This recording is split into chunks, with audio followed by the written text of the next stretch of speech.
ओम शनि शनेश्वराय नमः। प्रणाम भक्तजनों, आज हम शनिवार के दिन भगवान शनिदेव की कथा सुनेंगे।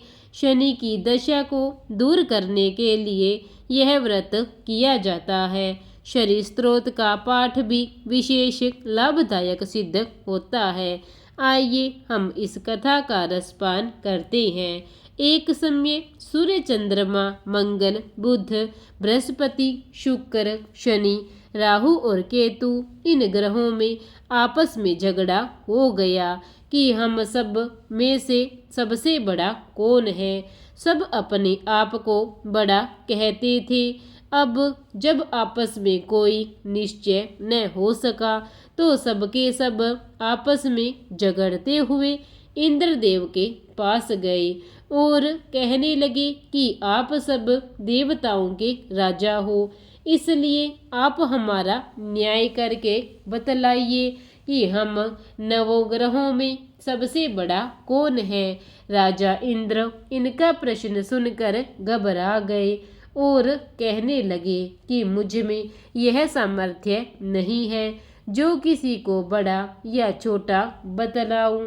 मैं अपने मुख से कुछ नहीं कह सकता।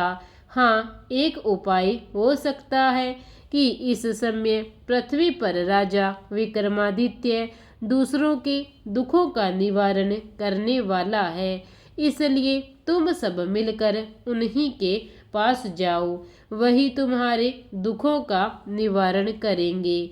ऐसा वचन सुनकर सभी ग्रह देवता चलकर भूलोक में राजा विक्रमादित्य की सभा में जाकर उपस्थित हुए और अपना प्रश्न राजा के सामने रखा।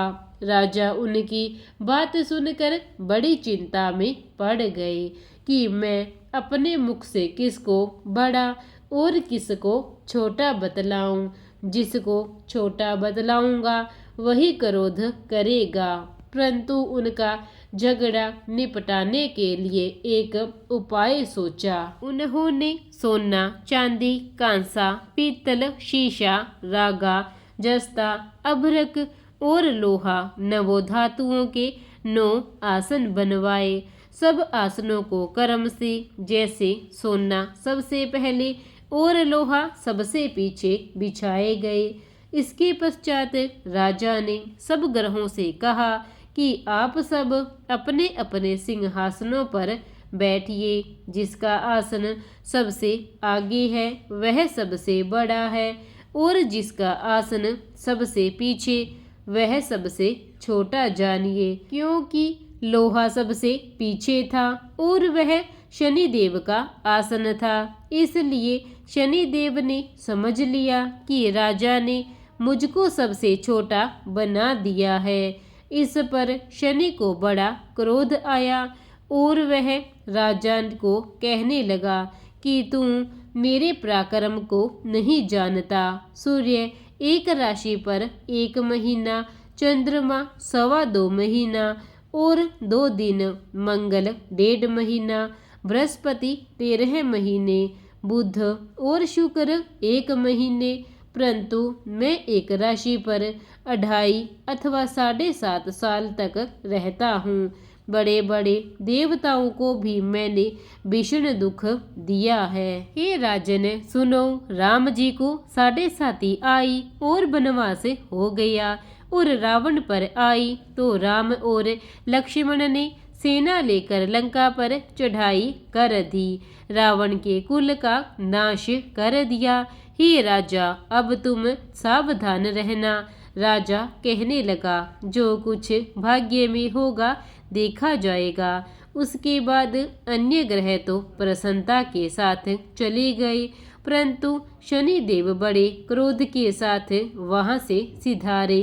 कुछ काल व्यतीत हो जाने पर जब राजा को 7.5 की दशा आई तो शनिदेव घोड़े के सौदागर बनकर अनेक सुंदर घोड़ों के सहित राजा की राजधानी में आ गए। जब राजा ने सौदागर के आने की खबर सुनी तो अश्वपाल को अच्छे अच्छे घोड़े खरीदने की आज्ञा दी।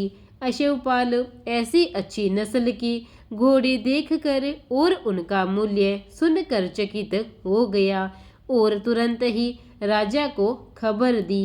राजा उन घोड़ों को देखकर एक अच्छा सा घोड़ा चुनकर सवारी के लिए चढ़ा। राजा के घोड़े की पीठ पर चढ़ते ही घोड़ा जोर से भागा। घोड़ा बहुत दूर तक एक बड़े जंगल में जाकर राजा को छोड़कर अंतर्ध्यान हो गया। इसके बाद राजा अकेला जंगल में भटकता फिरता रहा। बहुत देर के पश्चात राजा ने भूख और प्यास से दुखी होकर भटकते भटकते एक ग्वाले को देखा। ग्वाले ने राजा को प्यास से व्याकुल देखकर पानी पिलाया। राजा की उंगली में एक अंगूठी थी, उसे निकालकर प्रसन्नता के साथ ग्वाले को दे दी और शहर की ओर चल दिया। राजा शहर में पहुंचकर एक सेठ की दुकान पर जाकर बैठ गया और अपने आप को उज्जैन का रहने वाला तथा अपना नाम वीका बतलाया। सेठ ने उसको कुलीन मनुष्य समझकर जल आदि पिलाया। भाग्यवश उस दिन सेठ की दुकान पर बिक्री बहुत अधिक हुई। तब सेठ उसको भाग्यवान पुरुष समझकर भोजन कराने के लिए अपने साथ ले गया। भोजन करते समय राजा ने आश्चर्य की बात देखी कि खूंटी पर एक हार लटक रहा है और खूंटी उस हार को निगल रही है। भोजन के पश्चात कमरे में आने पर जब सेठ को कमरे में हार नहीं मिला तो सबने यही निश्चय किया कि सिवाय वीका की और कोई इस कमरे में नहीं आया, अतः अवश्य ही उस हार को उसी ने चोरी किया है। परंतु वीका ने हार लेने से मना कर दिया। इस पर 5-7 आदमी इकट्ठे होकर उसको फौजदार के पास लाए।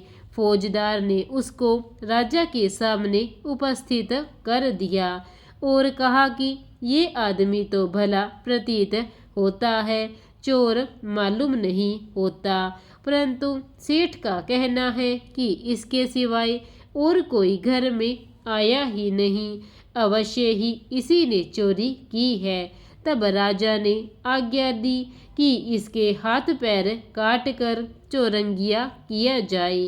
राजा की आज्ञा का तुरंत पालन किया गया और वीका के हाथ पैर काट दिए गए। इस प्रकार कुछ काल व्यतीत होने पर एक तेली उसको अपने घर ले गया और कोल्हू पर उसको बिठा दिया। वीका उस पर बैठा हुआ जुबान से बैल हाँका करता था। शनि की दशा समाप्त हो गई और एक रात को वर्षा ऋतु के समय वह मल्हार राग गाने लगा। उसका गाना सुनकर उस शहर के राजा की कन्या उस राग पर मोहित हो गई और दासी को खबर लेने को भेजा कि शहर में कौन गा रहा है। दासी सारे शहर में फिरती फिरती क्या देखती है कि तेली के घर में चौरंगिया राग गा रहा है। दासी ने महल में आकर राजकुमारी को सब वृतांत सुना दिया। बस उसी क्षण राजकुमारी ने अपने मन में यह प्रण किया कि चाहे कुछ भी हो, मैं इस चौरंगिया के साथ विवाह करूंगी। प्रातःकाल होते ही जब दासी ने राजकुमारी को जगाना चाहा तो राजकुमारी अनशन व्रत लेकर पड़ी रही।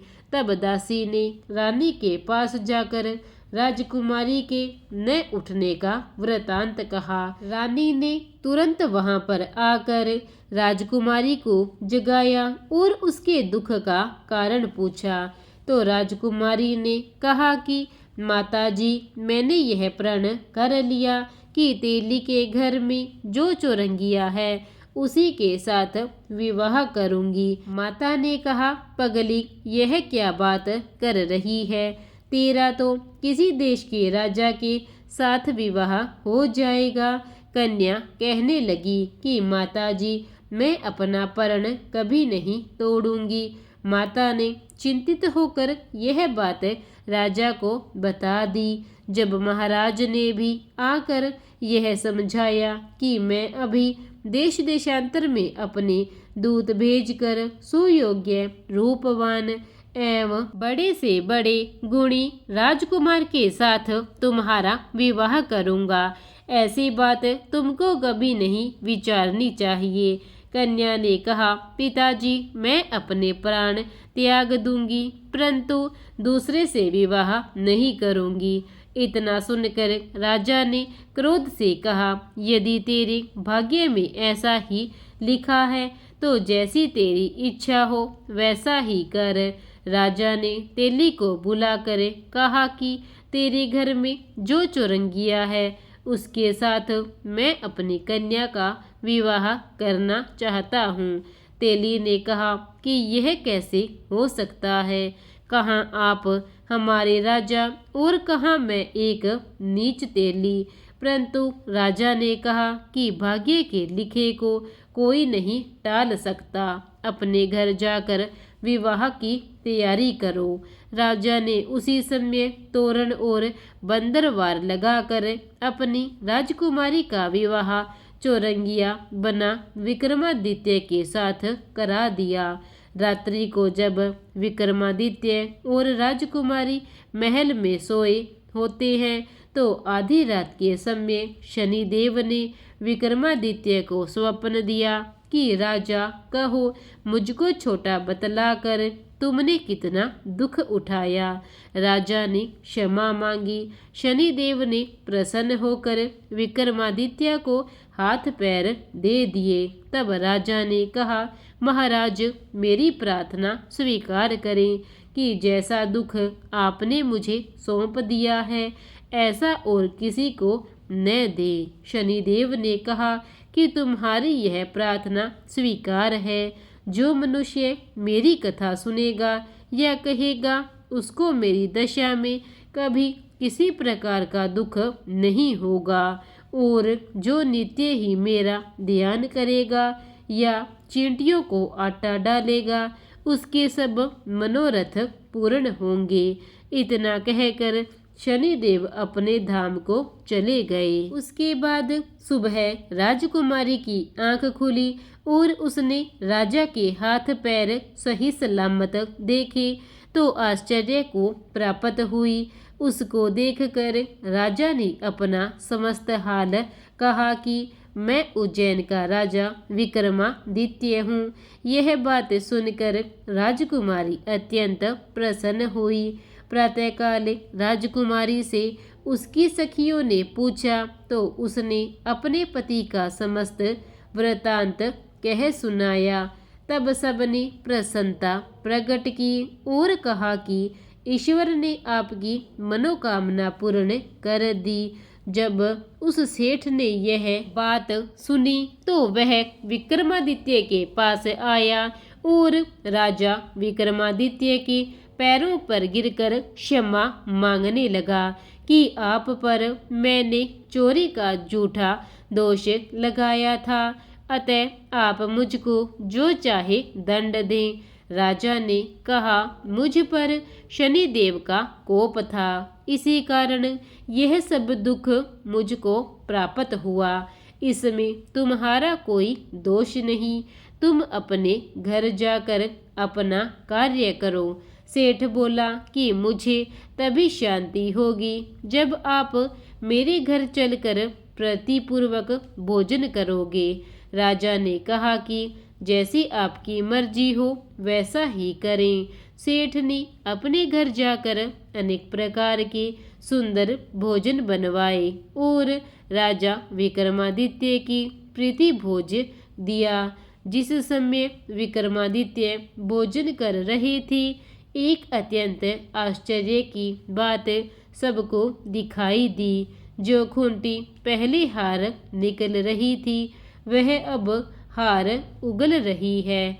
जब भोजन समाप्त हो गया तो सेठ ने हाथ जोड़कर बहुत सी मोहरें राजा को भेंट की और कहा कि मेरी श्री कंबर नामक एक कन्या है, उसका पाणी ग्रहण आप करें।